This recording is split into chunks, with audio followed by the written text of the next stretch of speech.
can! It's over! He's done it again! Unbelievable! Oh, straight into the roof of the net. Nice one. Straight down the middle. So a good performance. Hi, you're watching Firstpost. I'm Rupha Ramani. Let's get started.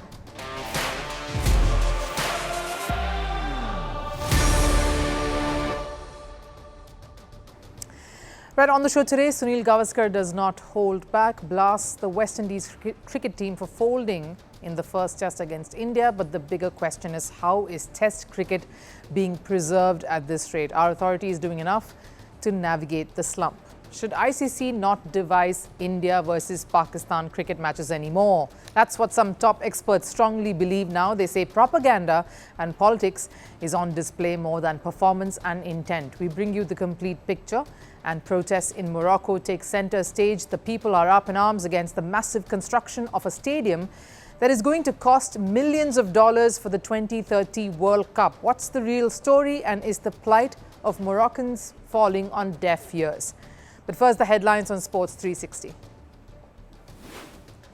Starting with cricket, Australia have announced their squad for the limited overs series against India for the ODIs that start on October 19th. Marnus Labuschagne has been dropped. Mitchell Starc has made a return after missing the series against South Africa. Mitchell Marsh will captain the side as Pat Cummins has been ruled out due to injury. In the first two-match T20I squad, the only major absence is that of Glenn Maxwell. The all-rounder has been ruled out due to injury.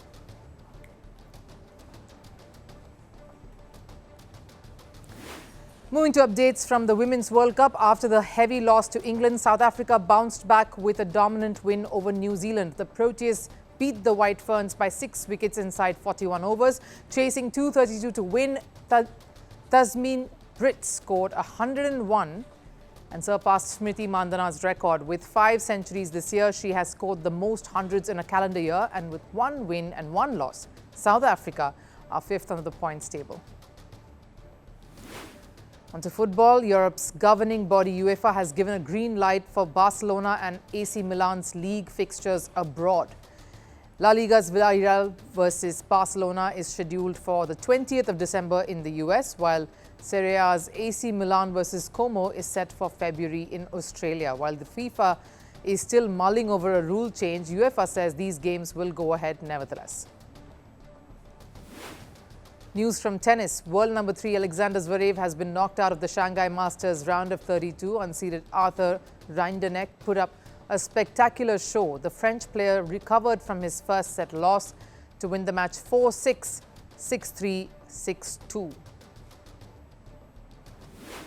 And summing it up with cycling, Israel's Premier Tech team will rebrand its name for the 2026 season. The side will give up their connection with Israel due to the growing backlash from sponsors. They faced protests at the Spanish Championship last month and were also removed from the Italian Championship just a while back this month. The second test between India and West Indies is scheduled to take place this week in India's capital. The hosts clinically took apart West Indies in the first test in Ahmedabad. So the buzz going into test number 2 is this.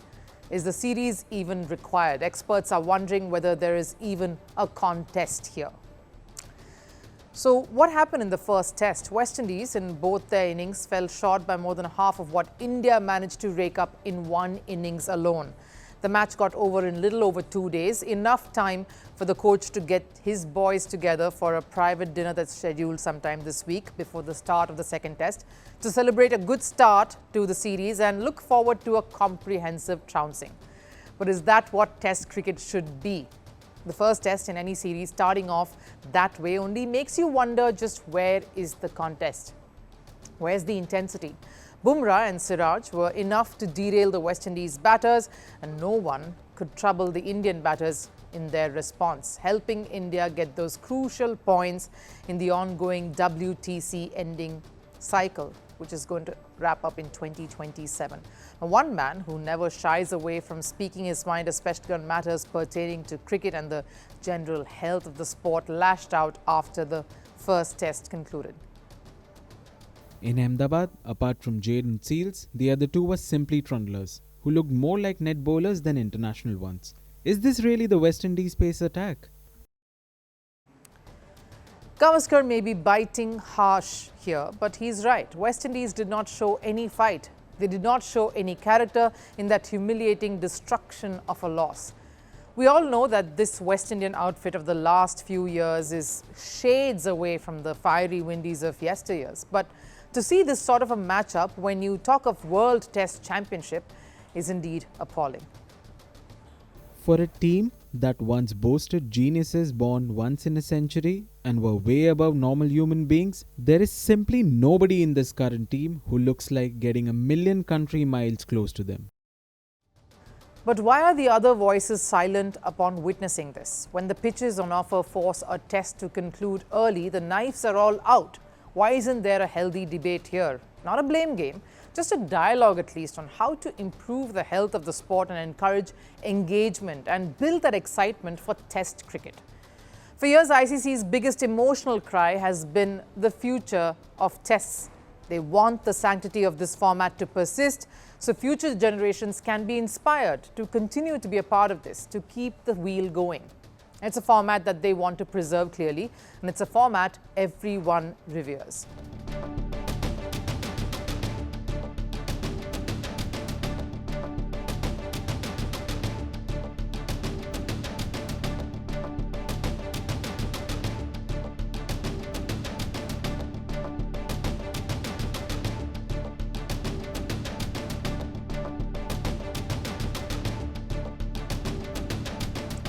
When such thoughts are being voiced by some of the best in the sport, why isn't such a lopsided contest being taken note of? Could there be a better, more rewarding structure be put into place here that preserves Test cricket and at the same time provides exciting face-offs? Surely. The question we need to ask ourselves is this: are these one-sided contests encouraging viewers to tune in? Clearly not. Especially if you look at the empty stands that were seen in Ahmedabad during that first test between India and West Indies. More glaring, especially because of just how massive the stadium is.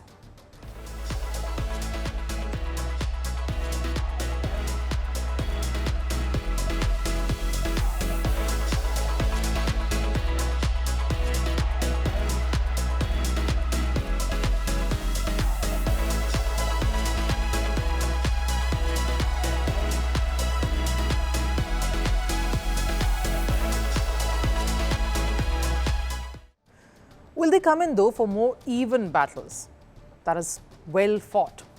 Probably. For example, many have suggested the tier system. Break up the teams into tiers so you get good matchups consistently. The downside of that, of course, is some of them won't have that star quotient, the big names that everyone wants to attract the spectators at the stadiums or tuning into the digital screens. Can we make it a day-night affair then? So it brings the cricket lovers at least in post his or her day's work. Now, there is much that can be explored in this arena here to ensure that at the end of the day, spectators in the stadium and viewers at their homes get their time and money's worth of entertaining cricket. Engaging performances, that's the way you will also build more stars, more heroes that people would want to watch more and more. Sure, everyone needs encouragement. Many cricketing countries need that support. And that comes in these matchups with bigger names, with bigger teams. But maybe some of it needs to be earned too. That's the only way cricket, Test cricket, can remain healthy and won't have to fight for its place in the increasingly congested, fast-paced and glamorous T20 environment. Over the last month, one rivalry has dominated headlines, the social media and general chatter. It's India versus Pakistan. First, the Men's Asia Cup and then, of course, the Women's ODI World Cup that's still underway. 4 face-offs inside of 28 days, especially when the standoff between the two countries has been cold.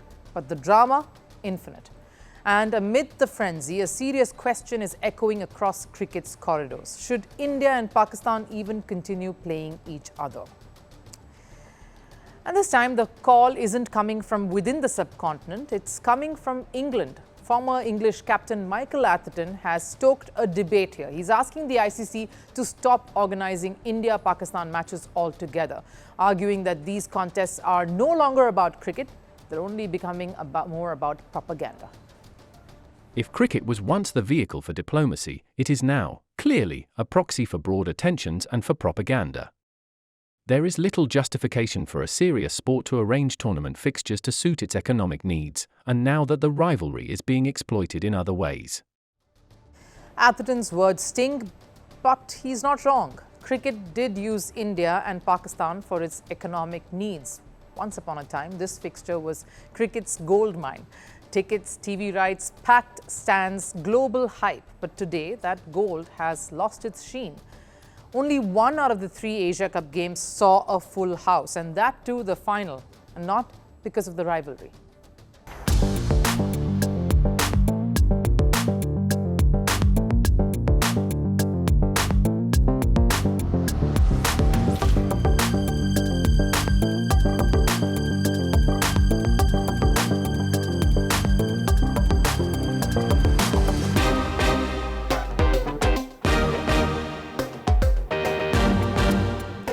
Ever since the Pahalgam attack, fans have made their feelings pretty clear. This is no longer about sport. There is pain, there is politics, and there is fatigue.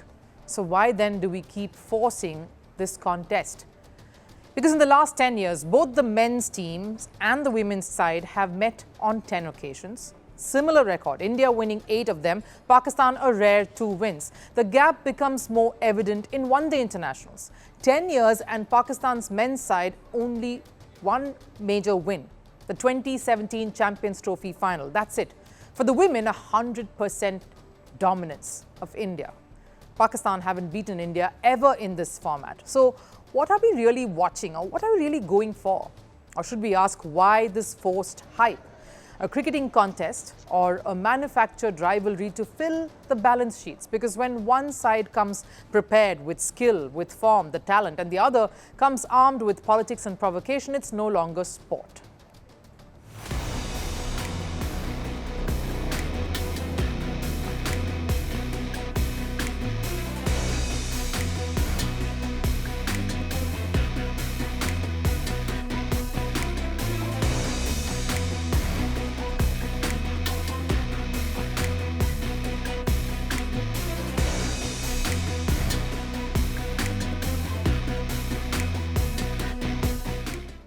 Well, let's be honest here. India versus Pakistan was never really just a cricket match. It's always been layered with history, heartbreak, and nationalism. But at least the matches earlier had some pizzazz. It had competition. Now it's losing its soul, it's losing its spark to theatrics and toxic narratives. History shows countries with deep political fault lines have stepped away from sport. During the Cold War, the US and the Soviet Union barely played each other.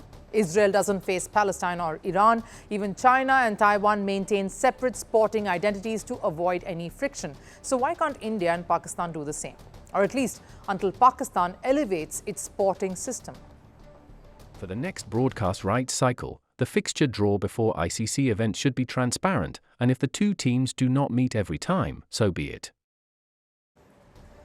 Atherton's challenge exposes the truth, the bitter truth. Pakistan thrives on the India card to stay relevant. Without India, their cricket economy, their viewership and spotlight vanish. But here's the irony.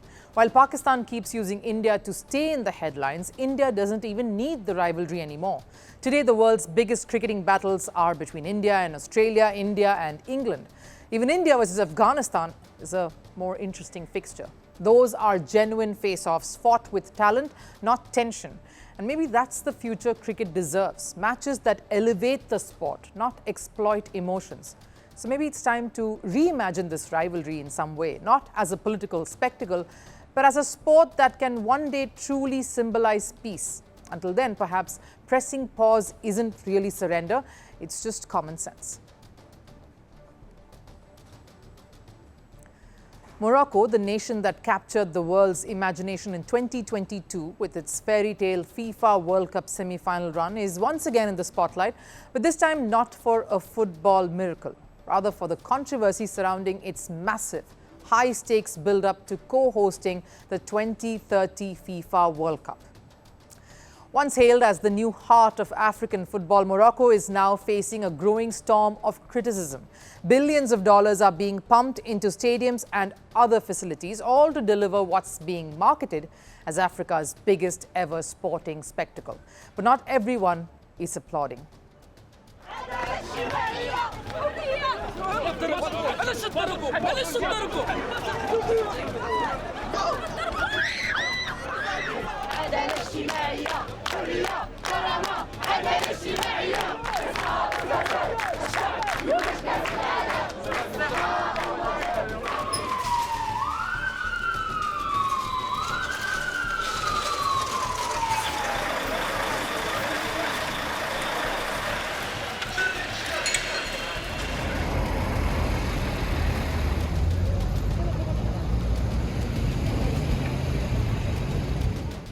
Young people are demanding schools and hospitals. What they are asking for is not impossible. These are necessities in Morocco. How can the authorities not understand this? Where is the government in all this? Where is Akanosh, who does nothing but talk? We don't want football or anything else. If football had been good for us, it would have been introduced long ago and would have benefited young people. We want health. Our parents are suffering. Those are just the pictures of turbulence in the streets of Rabat and Agadir. A wave of protests, in fact, led primarily by Morocco's Gen Z, has erupted across cities there. Their message is loud and clear. You can't build a dream for the world while your own people are struggling to live theirs. Because while new stadiums are being resurrected, basic needs are crumbling beneath. Let's look at the reality Morocco is grappling with today. A collapsing healthcare system.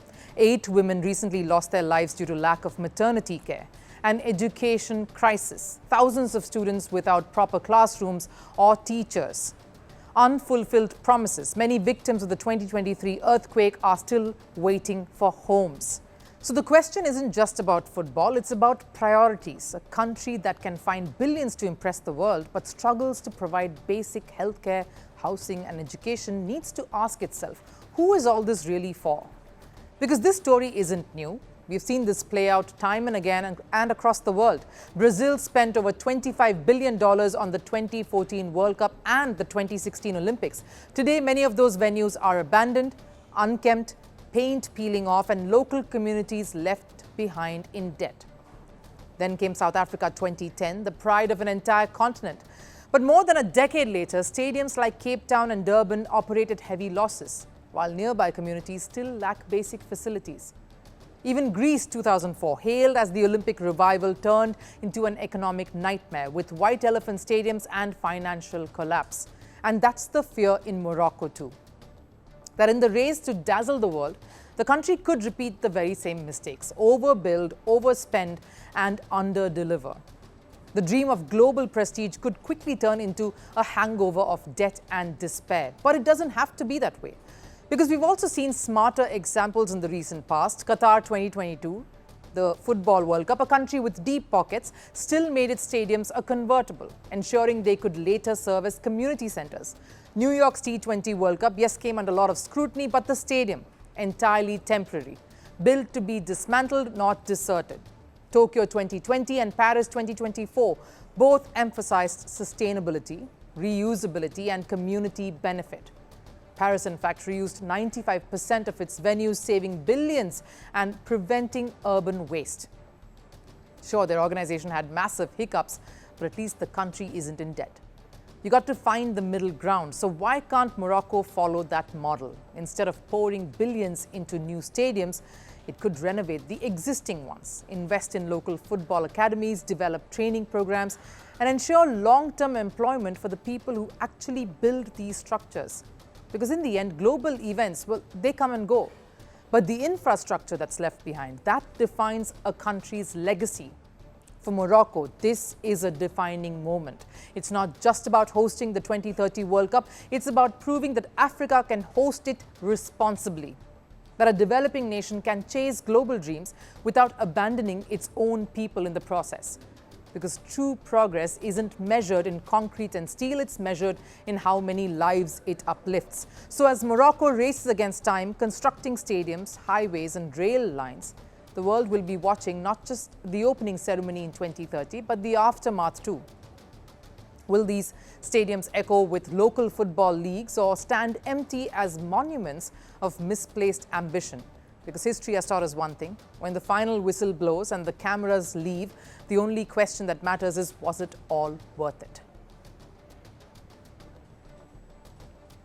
Time for last serve. Bayern Munich players kicked off their international break in true Bavarian style. A visit to the world-famous Oktoberfest. The squad swapped their boots for beer mugs, embracing the festive spirit of Munich's most iconic celebration. There was laughter, there was music, and of course, traditional outfits. Plenty of beer and pretzels filled the air as the players soaked in the carnival vibes. Watch the top stars show that even off the pitch, they know how to celebrate and in style.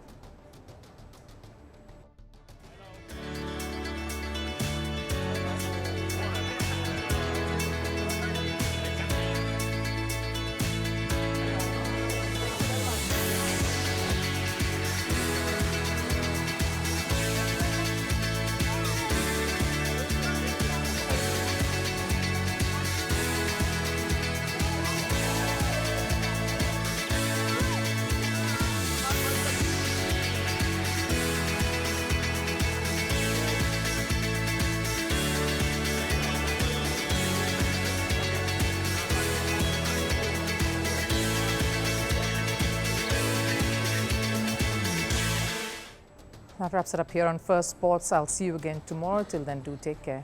Bye-bye.